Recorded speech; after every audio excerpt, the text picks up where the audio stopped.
Hello, everyone, and hi, Pete. Welcome to another episode of Beyond the Edge, our podcast dedicated to evolving landscape of international media and the relationship between PRs and journalists. I'm Francesca, PR specialist at Disclosers. Thanks for being here today, Pete. And in this episode, we will explore your insights in the current state of the future of global journalism. So let's get started with our very first question. How has your approach to storytelling evolved with readers' changing expectations, especially in an age of short attention spans and constant content? Um, well, I think I've looked elsewhere for inspiration as readers have perhaps become a little tired of some of the more established forms of digital storytelling. Um, I tend to look backwards, or at least kind of sideways, into literature.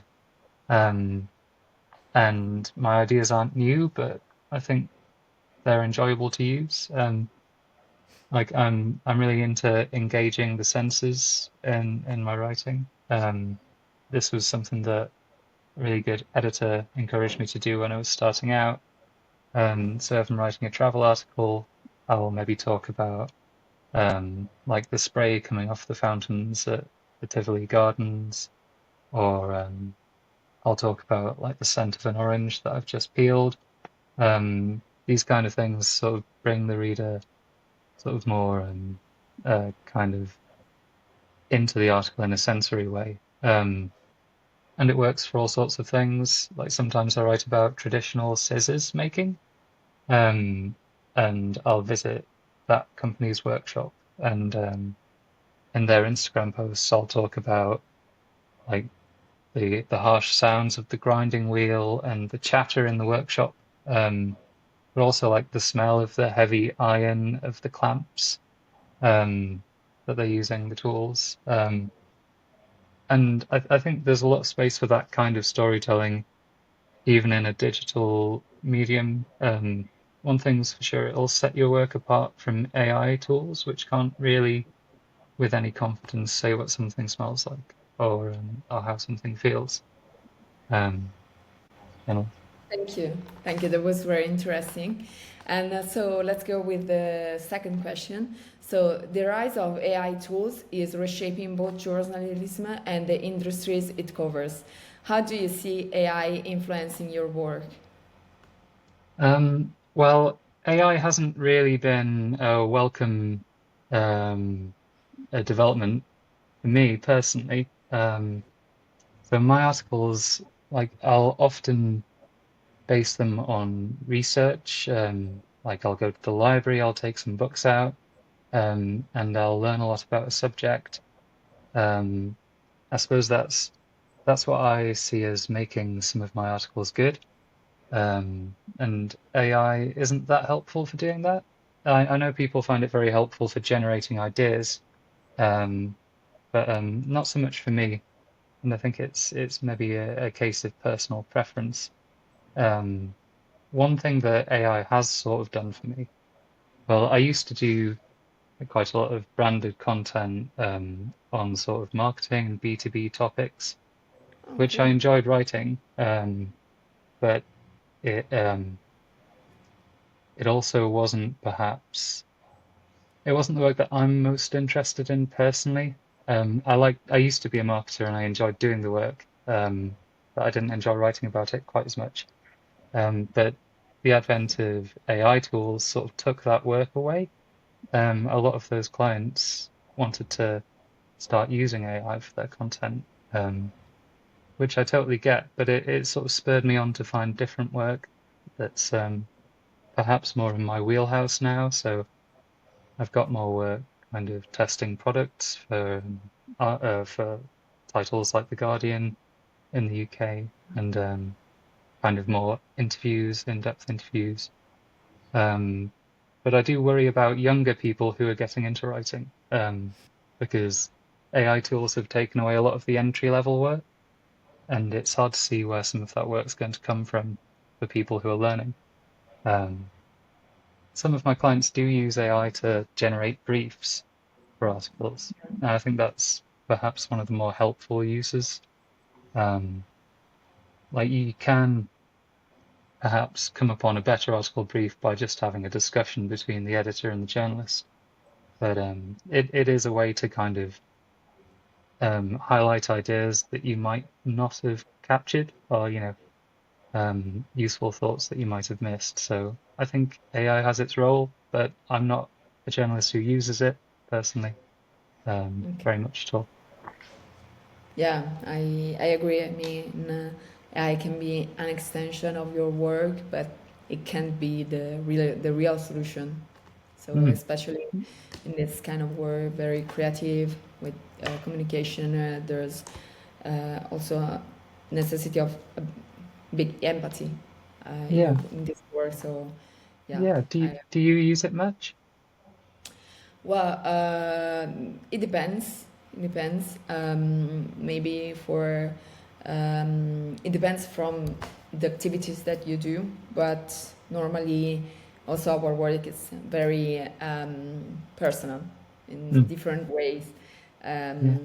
So yeah, um, it's useful sometimes, but sometimes yeah, it can be useful as an extension, as something that maybe can help you think more or in a Mm, different way yeah. about some story angles and other things. But yeah, Mm, it depends. It's yeah. very from the client, from the topic you're doing, and the news you're looking for. So yeah. Mm. Yeah, I think there might be a sort of like a bifurcation of writing work into the stuff that can be done with AI and what can't. Um, I think I've intentionally moved towards work that can't involve AI. So I'll write an article about like how I laid the floor in my house, or travel articles which AI can't really do, at least not first person ones. Or product testing was a big one.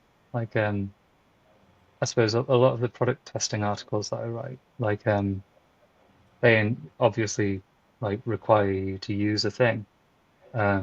So like I tested suitcases recently by throwing them from a ladder, which I don't think AI could ever quite do.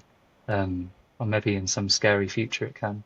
Um, but yeah, I've sort of personally moved towards the work um, where AI isn't involved.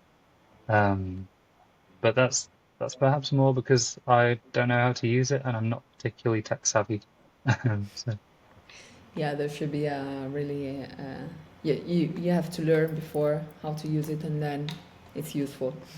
hmm, And so, third question: media is changing fast. Newsletter, podcast, influencer-led content. As a freelance journalist, what do you think traditional publication need to do to stay relevant and survive? hmm.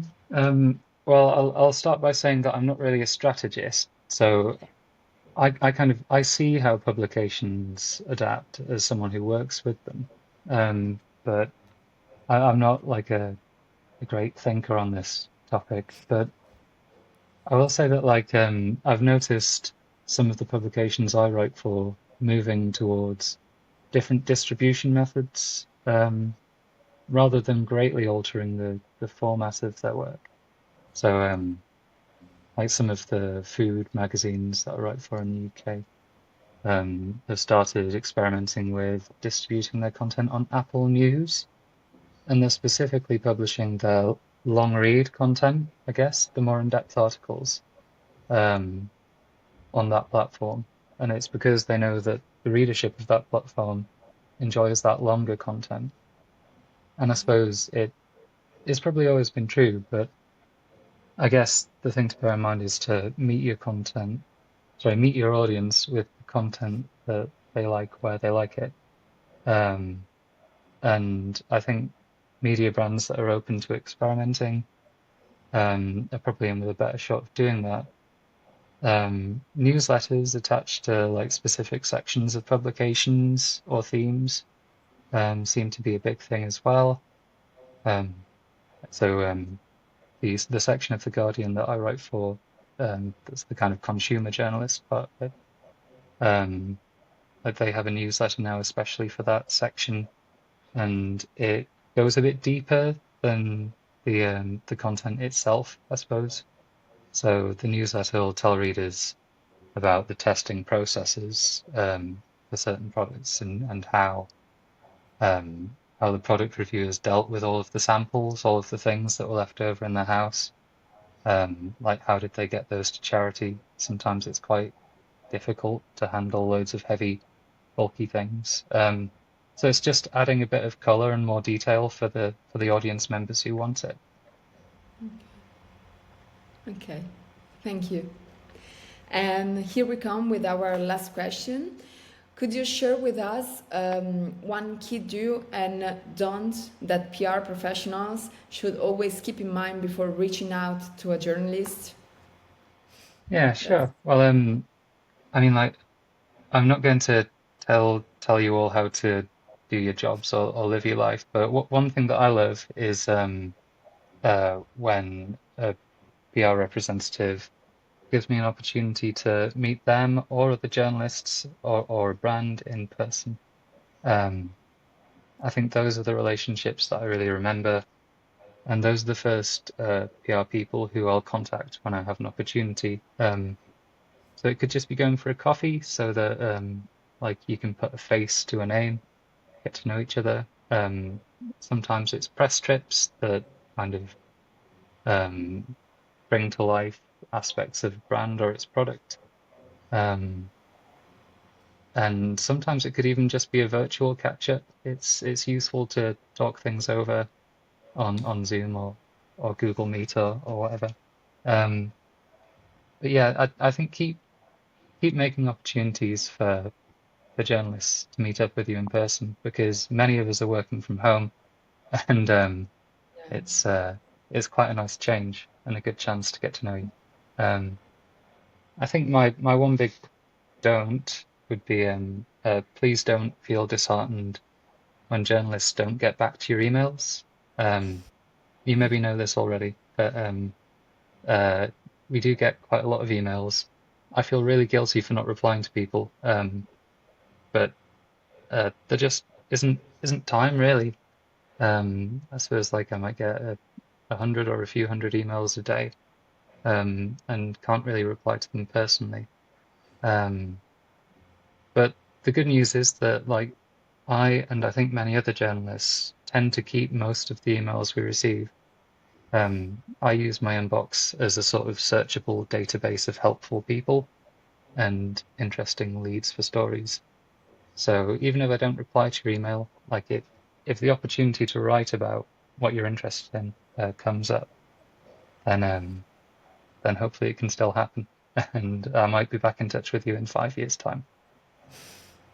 Yeah, no, I totally understand because I mean, I'm on the other side uh, for this work, Yeah, so I know how can be sometimes difficult to reach to a PR, even if the story is interesting. But I totally agree with you that meeting journalists and in person and creating real relationship, it's different because sometimes just the word and maybe you can write the best speech or you can really have a story that's really interesting, but it's very difficult with timing, with mm, emails. And I think that also exposing maybe a story, a client to a journalist, to everyone in person, exposing, telling a story in person is really difficult, is really different from mm, writing it.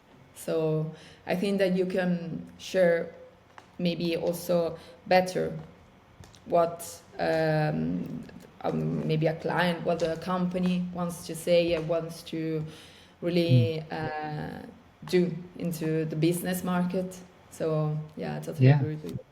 absolutely. And it's refreshing as well to talk about things in person because I think even though most people don't read quite so many books these days, I think we read more text than we ever have.